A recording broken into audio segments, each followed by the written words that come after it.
So welcome to your yoga class today, which is having a, let's say, a somatic movement element to it. And somatic movements are equally as mindful as yoga moves, but potentially some of them are perhaps at times the movement is a smaller movement and we're not attempting to come into poses. We're not trying to be in a significant yoga pose. First position is sitting. You may want to perch on the edge of your yoga block. Can you roll this thigh into a hero's leg? So virasana, so it's like a kneeling leg with the heel and the top of the foot or the side of the foot laying. And can you arrange your right leg? So please be in the same legs as me if possible. Can you arrange your right leg in a tree pose leg? So doesn't mean that the heel is drawn right into the perineum, and then just arrange your seat accordingly.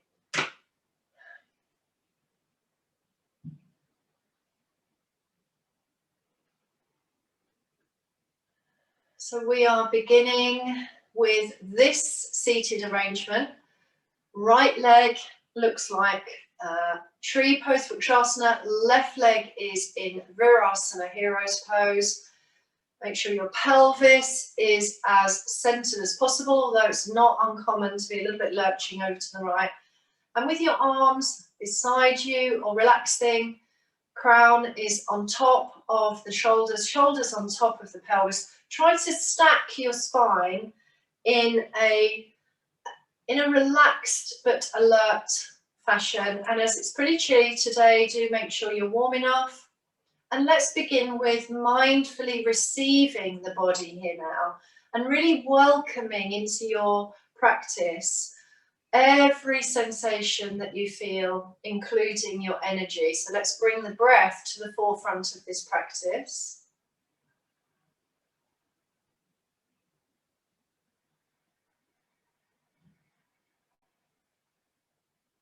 Perhaps close your eyes. As you close eyes or let eyes be softer, can you allow your bones to descend and soften? This can take a while, or it might happen immediately. So if hips are relatively open due to previous yoga practice, or perhaps you've been on your mat for years, then your legs might arrange very easily. Now, this is quite interesting. You know, outside this hip here, we've got the external rotation of this right hip.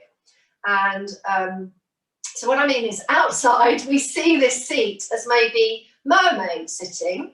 That can be sometimes what it's known as. If I separate the legs more and bring the feet out, it looks like the Z, it looks like a letter Z, and it's also known as Z sitting. So you might want to be aware of that. I'm going to draw that back in now.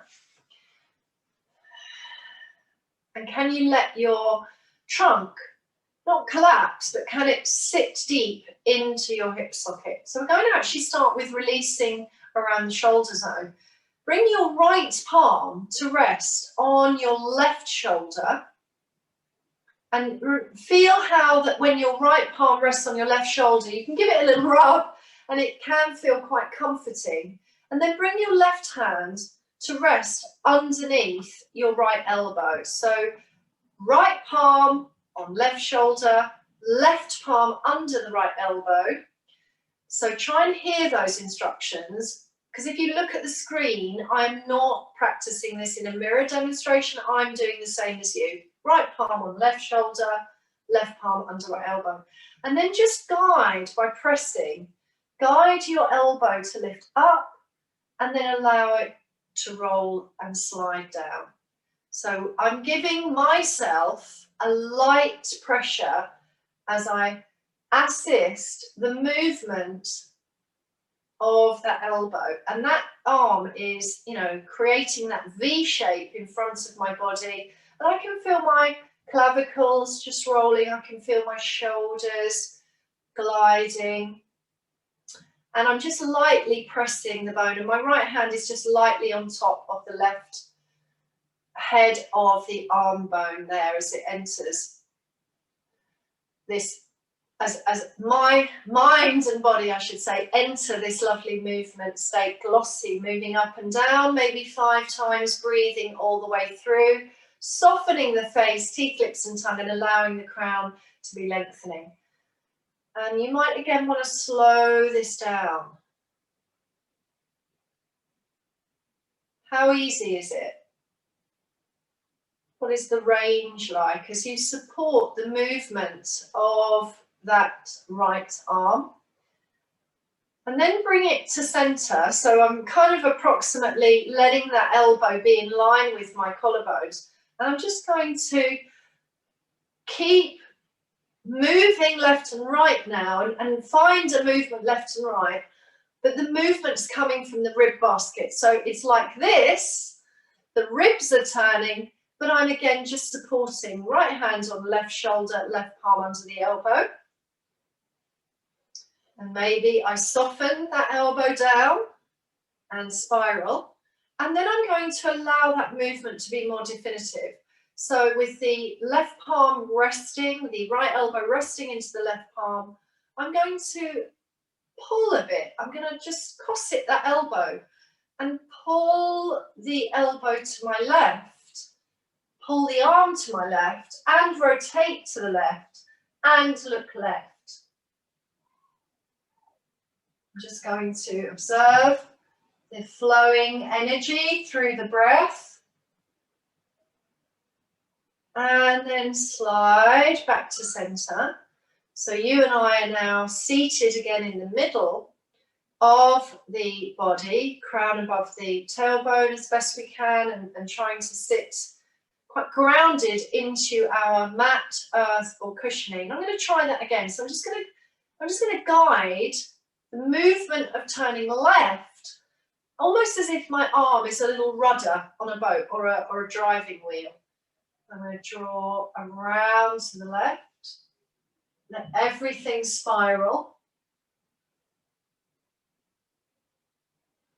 and flow back to center, being in observance of that. Now, as I then slide to the right, and I'm just creating just a little press action, as I slide over to the right, if I leave the hips super grounded, there's a certain point where my body just ceases the move. So let's notice that as we turn right and gaze towards the distance for a moment. And then, can you spiral a little bit more? And as you spiral to the right a little more and look over the right shoulder, can you let this left hip, what happens is that left hip just leaves the mat. So we're in that seated action. And by rolling and gliding round to the right and guiding that right elbow turning right, we can just let this left femur bone spiral in, and you will turn right a little bit more and then come back. Right elbow is in the left palm. We're going to try that once more. Breathe in, breathe out, softly breathe all the way through. Move into a small range or guide all of the way, and then release and center, and then stirring a circle. So I'm again holding and really comfortably, in a comfortable way, just creating the elbow to land, the right elbow into my left palm, like a cup and saucer. Circles can be small or they can be quite large. After 2 or 3 or 4 or 5, roll in the other direction. Maybe you try a little tiny circle. Maybe you roll into a bigger circle. And breathe. And then release your arms and possibly notice quite a lot of tingle, quite a lot of somatic sensory awareness moving up and down that right arm. And you may want to float that arm up. You can let it float into a semicircle, So it falls over the top of the head, or you can just raise the arm up in a very straight arm fashion. And then what I'm going to do is just let the left hand drift to the left and pour the body over to the left. And as the right arm extends or softens, press the thighs open, maybe even lean back a bit. Now bring your palms either side of your right thigh and knee. Spread out the legs a little more, and let's offer a cat-cow motion to the spine. So as you breathe in, flow up and even look up. And as you breathe out and exhale, flow in and contract inwards, rounding. Breathing in, of course, eyes can come to horizon, shoulders draw back, or open your throat if your neck can handle that, and then available movement as you round in.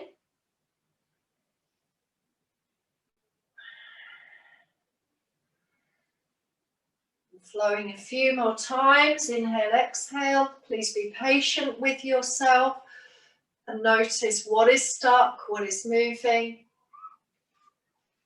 And then as you come to center, lift your right knee and notice, how is that? So as this right thigh lifts, I mean, obviously you can lift it and hold it, but how is it if we lift and then flare out? And maybe you lift it a small amount and then you flare it out. Maybe you lift it a lot. Maybe you lift it and your right foot comes to stand and then you roll to the outside edge of the right foot. So what we're doing is finding a knee dropping open and then a knee closing in, but it's actually coming from the hip. And if I move my foot further forward, I find a different movement through that hip there. So up and down, maybe 2 or 3 times more. And then I'm just going to rearrange into a more comfortable centered seat. And now I'm going to try and lift and lower this leg. So it's the left hip. Just move my hands out the way. I'm going to lift and lower with breath, with awareness. As I lift this leg, the only way that I can find that my foot stands is if I sort of lean back and space out that way. And I start to involve the movement of the pelvis. So you can offer a small action here, or you can perhaps find, how is it that I can open more there? Maybe you allow that a few times more. Sit back into center. And then finally, just bring your left palm to touch the right collarbone, left palm to touch right, and let that guide you again into a spiral. And as you turn right, maybe a few times, flare this hip away. So soften back into ground, earth, and then look over the shoulder and relax. Spiral, and let's see and feel as we release the legs. Give them a little bumpy knee and a shake out and a roll out. How simple were those movements to your body? So we're going to our second side. So I'm going to fold my right heel towards the right buttock bone. Left foot comes into a Vrikshasana, right leg into Virasana. Immediately, I actually notice a difference. This is not quite as accessible for my hips, but I'm going to arrange my little soft cushion underneath and take a moment to adapt to the new arrangement. So please join me. If you are lurching over to the left, then note that. Maybe arrange your padding differently.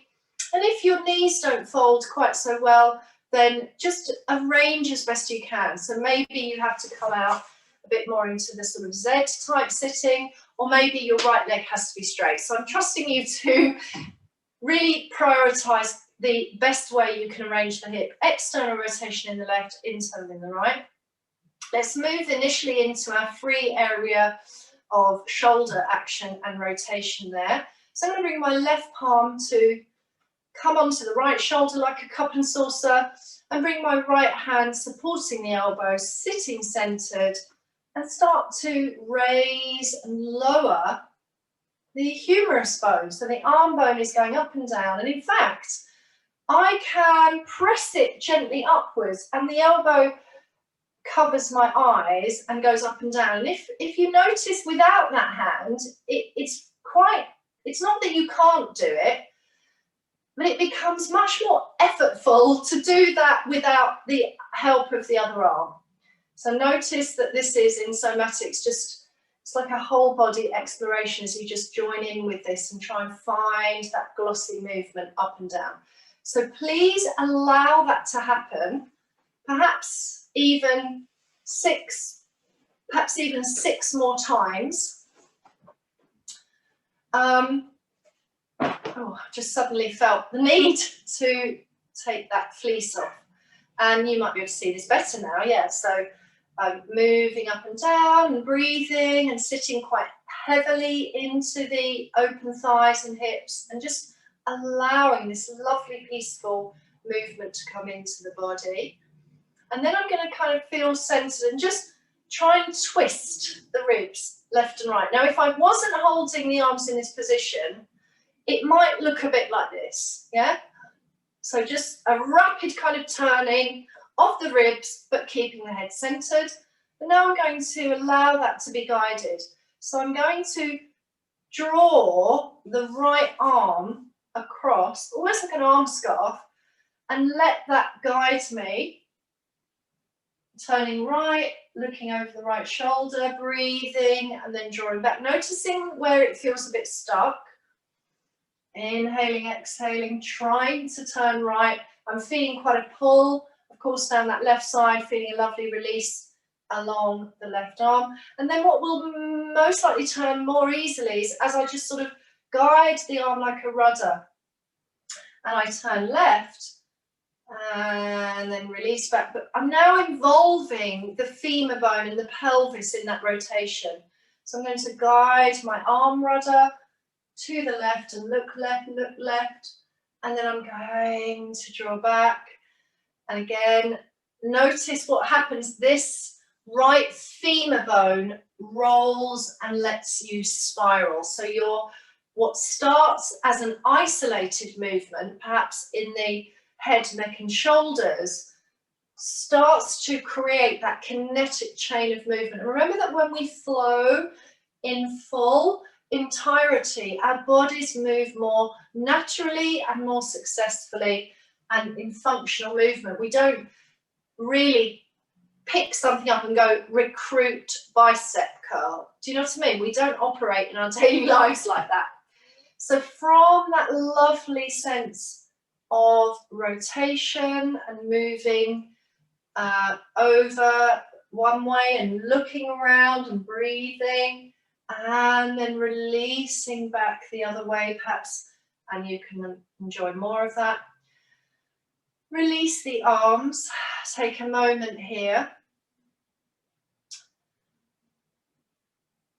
And then we're going to place the hands either side of that left thigh and offer cat-cow moves. Remember that the left thigh is kind of below your heart center, fingers or palms on the mat, so you can lean in a little bit more if you need to. Try it from here.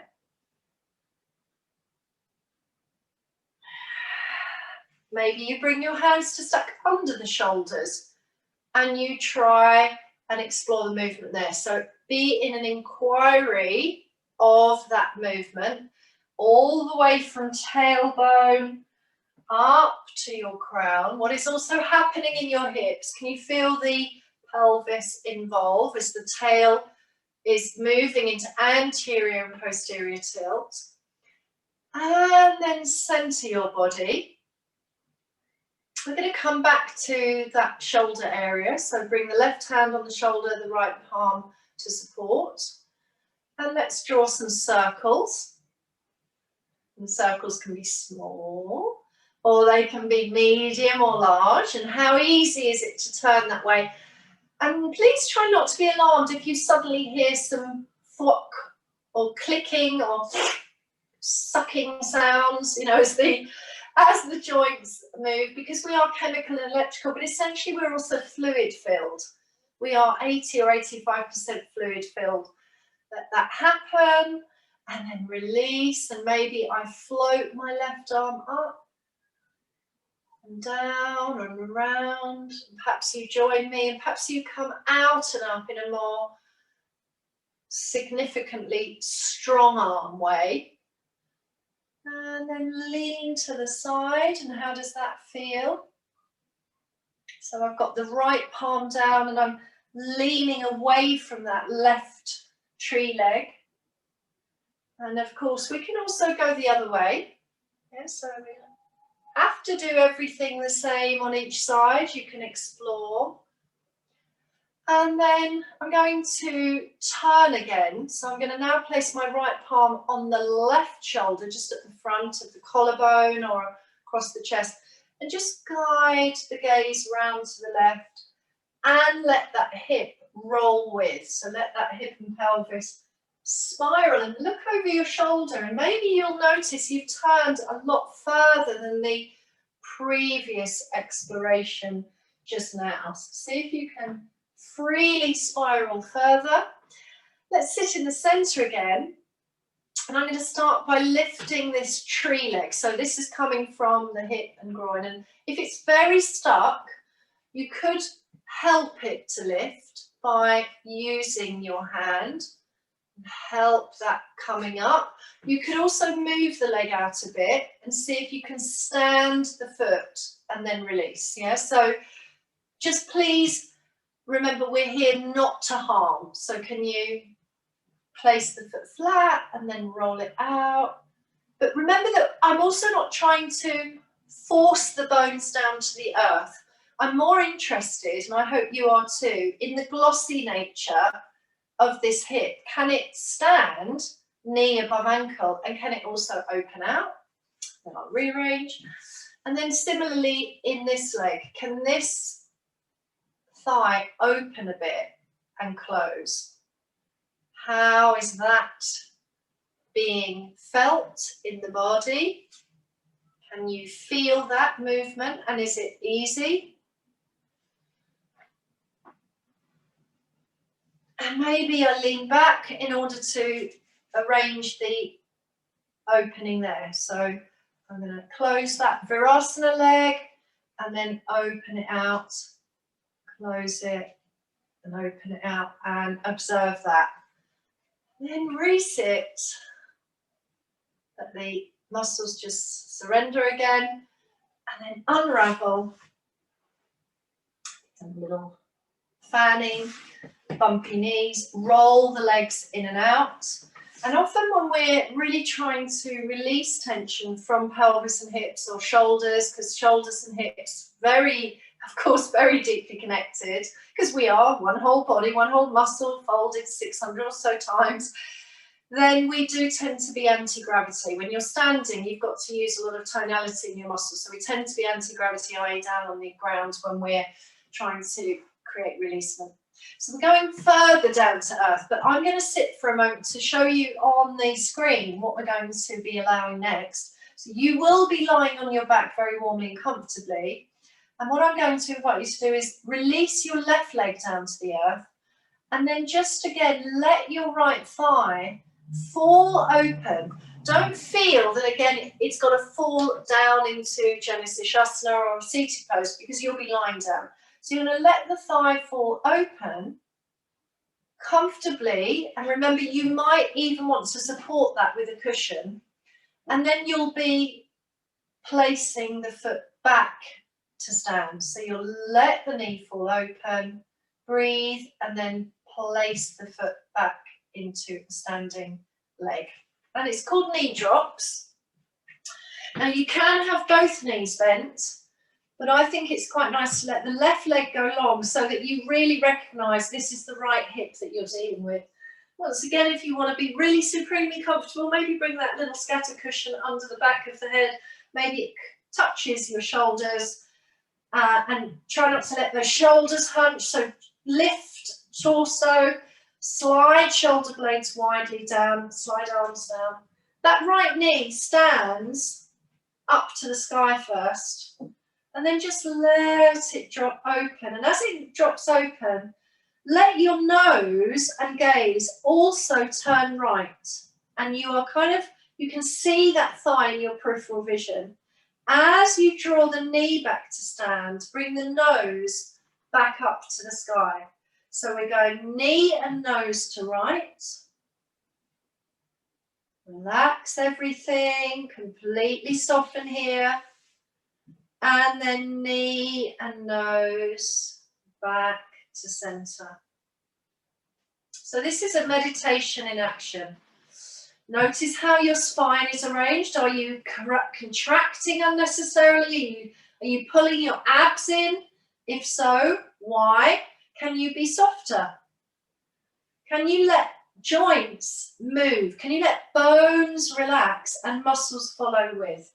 So breathing in perhaps as you let the right knee flop open and the nose goes to the right. And let yourself notice, have you got that shoulder in your ear? Have you got the right shoulder in the jaw? And then maybe you exhale and roll everything back. And then fold both legs in. Delicately, just notice how your spine responds. Little pelvic circle as we breathe and stir.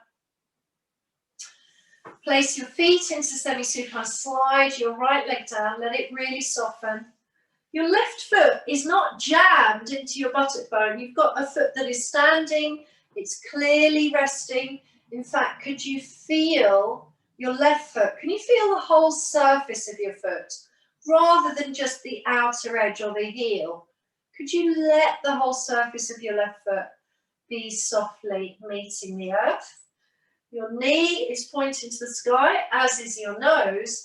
And then as the left knee opens out into single tree, the left side nose moves to the left. And then bringing the head back to center, coordinating. So when your nose tip points to sky, your knee tip points to sky. Breathing to flow open. And breathing to float to closed.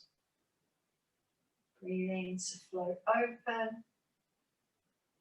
And floating back to close.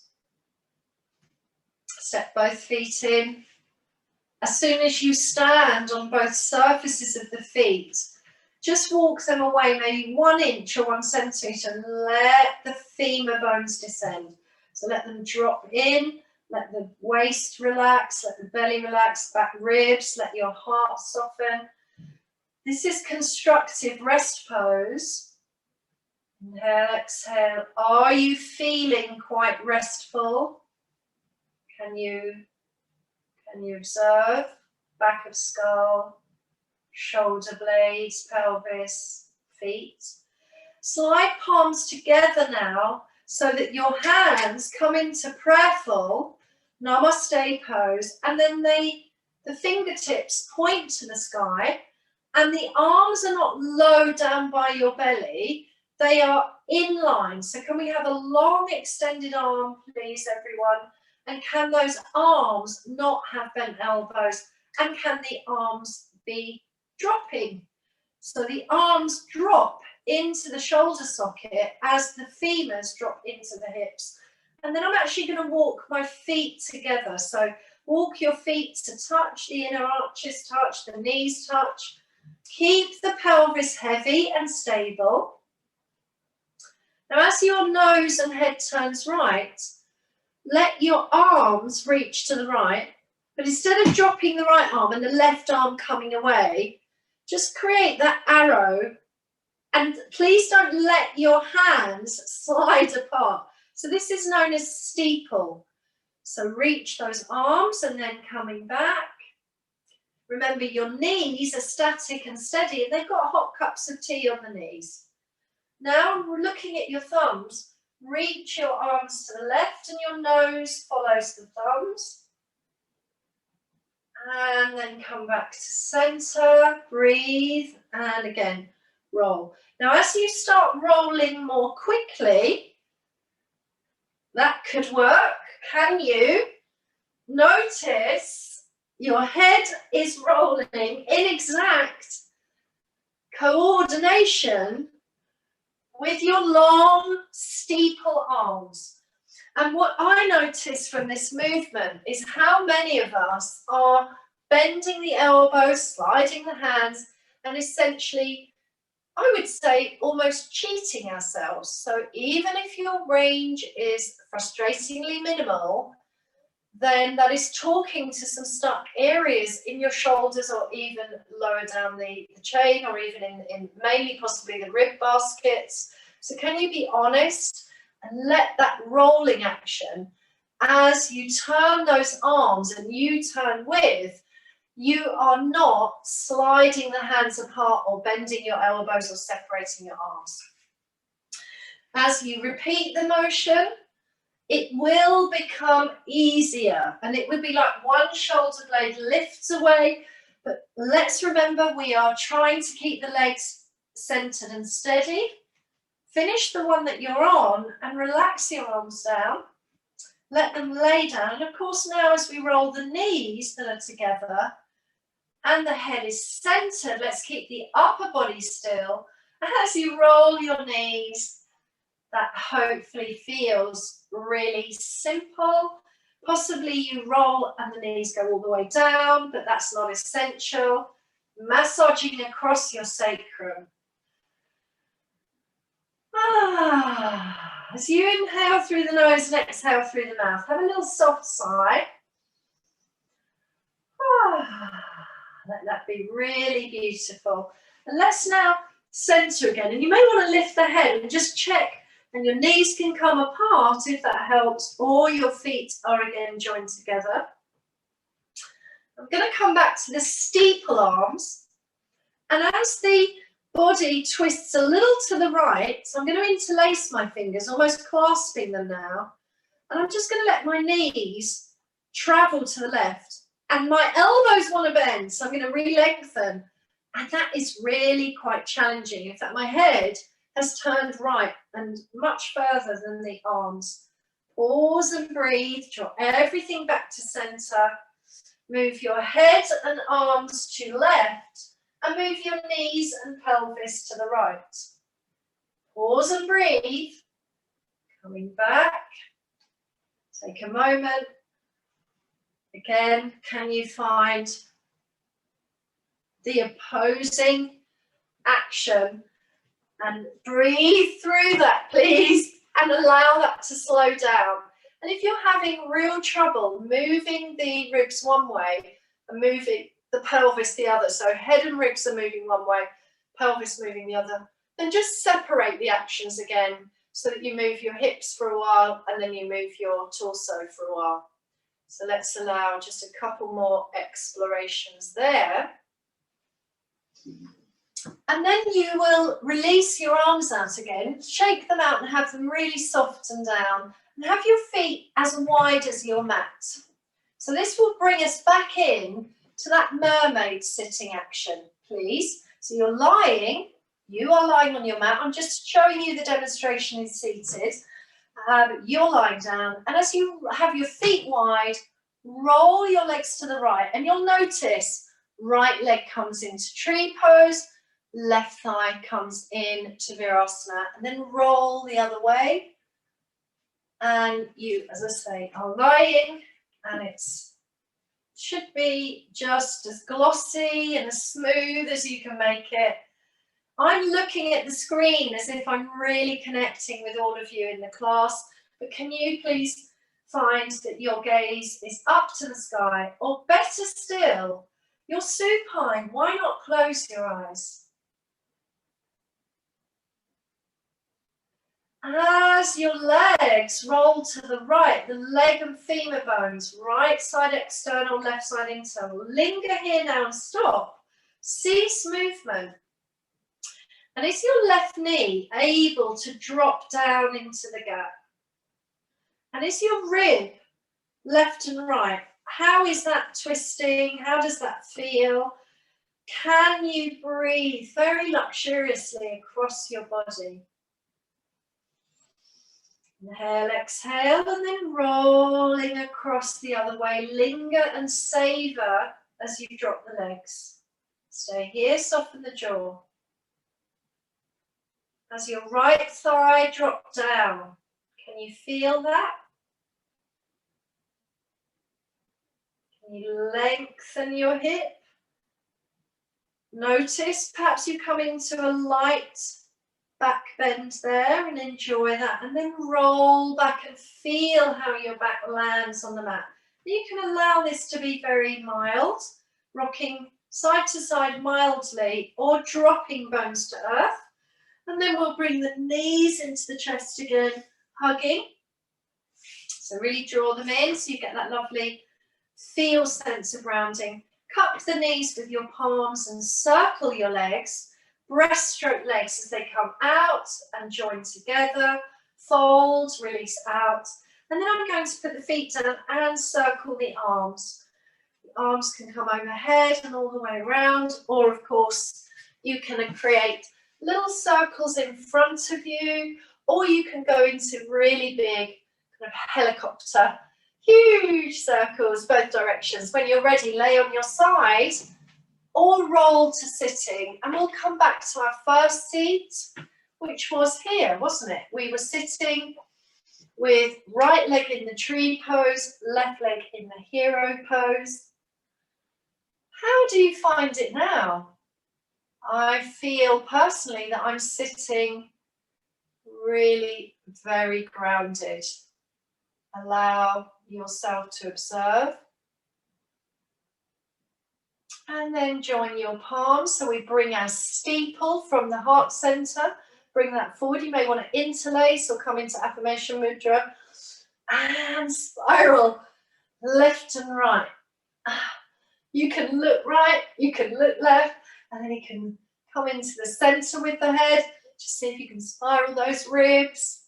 Release the arms, lean back. Cross your left shin in front of your right. And observe seated Sukhasana. How does that feel today? And then just tip forward and maybe rest in your lap. Options, of course, would have been to bring both legs out, tip a little forward, or even have legs long. So there are other seats you can choose. From your folded Sukhasana or your choice, release. Keep the left leg in front and take the right behind, so re-sitting in the second mermaid. Remember, we've got a kind of tree pose arrangement and the Virasana leg, left leg. Now I'm going to spiral in a yogic way. Bring the arms around the legs, look left, turn left, and then spiral and bring the arms around to anchor. Spiral right, spiral and turn left, and spiral again and turn right. Lean back. Right shin crosses in front of left and ankles sitting softly into fluffy socks, or maybe they're on your blanket. Sit tall in this Sukhasana. Perhaps feel freedom around those ribs, maybe some softening around those shoulders. How is your seat? And then can you elegantly fold halfway or really just pour your body over your legs. So you end up in that feel sense of just dropping down, the weight of your body passing down into the pelvis and deeply connecting with legs. Now in yoga, we have some wonderful hip opening poses. We have standing wide angles. We have lots of seated poses to help us. And we also have things like pigeon, the pigeon series. And we have Virasana as well, and Sukhasana. So I'd love you to recognize that even though we did not use traditional classical hatha yoga all through this session, do your hips feel more nourished? Let's find our closing seat now. So draw up to center. I'm going to just hold the knees and circle the torso. And then in the other direction, circling around.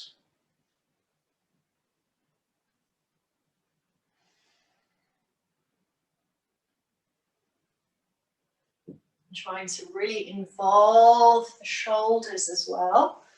And then I'm going to invite you to sit in your same seat or arrange again your legs differently. I'm personally going to come into a kind of tucked in Siddhasana. So I find the pose of Siddhasana with the feet in front of each foot, you know, that lovely side by side foot. And then I just tuck my toes into the area between the calf and the thigh. And I personally find that really a pleasing way to sit. You may have your own choices, and you might even want to kneel or come into Virasana. Yoga invites us to sit with poise and dignity, and that when we sit with poise and dignity, we become closer to ourselves and to our state of yoga, to the fact that we've used a process of movement to shift ourselves in order to become still and to be comfortable with sitting still. Yoga also invites us to study contemplative practices that have come down from the tradition, such as Buddhism, Hinduism, Jainism, and others. That doesn't mean we have to subscribe or ascribe to a particular religion or faith. But for me, when I sit at the beginning of class or at the close of class, or perhaps first thing in the morning, and I arrange my body into this Indian sitting, for me, I've come home to my spirit.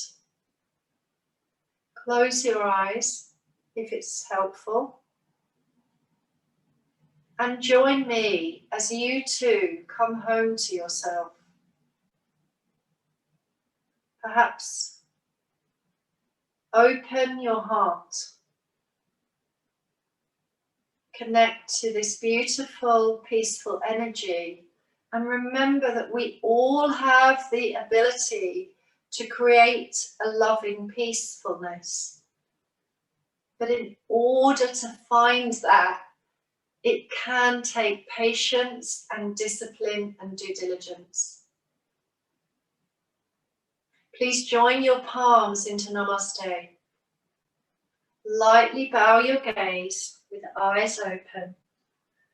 Thank you for honouring yourself, for respecting your body, and for joining me in this yoga exploration today.